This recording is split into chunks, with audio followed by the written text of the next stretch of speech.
But we actually live in the county, so please, we are your citizens. I was born here. This is my home. I am fighting for it. Please fight for it with us. Emotions ran high Tuesday as the Hays County Commissioners Court considered a temporary pause to approvals for large-scale, high-water use developments like data centers. It comes as Hays County continues to experience rapid growth and increasing demand on its water supply. Our community, all these cities with such precious critical resources have been petrified with the idea, the notion that a specific user, a single industrial user, could wipe out millions of people's drinking water and ruin their quality of life with electricity and humming and everything else. A staggering amount of public comment from residents made against data centers. I invite all the commissioners and Judge Becerra to come out to my home and see my land.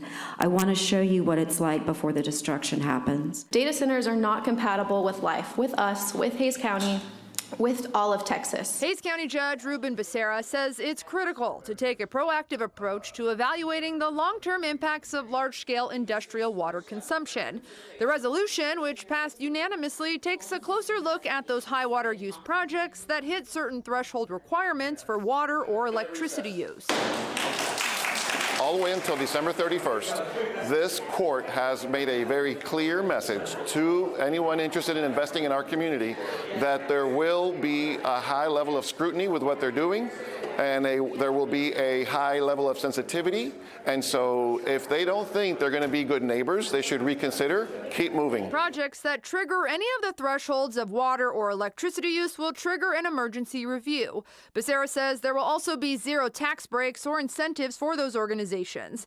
An emergency review board will be established to provide findings on how the developments could impact local infrastructure and public health. Cy Freedy, organizer of the Data Center Action Coalition, says the approval marks a step forward. We've come a long way because the movement has grown so much in the last year, and it's really like composed of people from like all different kinds of political affiliations and like walks of life. And so I think politicians can't ignore it or can't sideline it. The state also working to grapple with the environmental strain that data centers pose and how to regulate them. The Texas House Natural Resource Committee speaking with water and utility regulators about what's actually known about new projects. One of the issues I've been trying to wrap my head around, which you alluded to, is that there is this inverse relationship between amount of water required and amount of energy required for cooling at a data center. Are any of the numbers y'all are collecting able to help us understand if there's sort of a sweet spot that uses the less total water for both direct and indirect electric generation uses? No, our survey doesn't get into that level of facility detail. Governor Greg Abbott posting on X saying, quote, data centers must bring their own power, they must reuse their own water, and they must reduce electricity costs for residential and small business customers. We will slash incentives and protect Texas neighborhoods. Those are bottom line expectations. What I hope that people that are wanting to invest in this county do is reevaluate. Consider another footprint that has the resources that you think you need, because we believe we don't.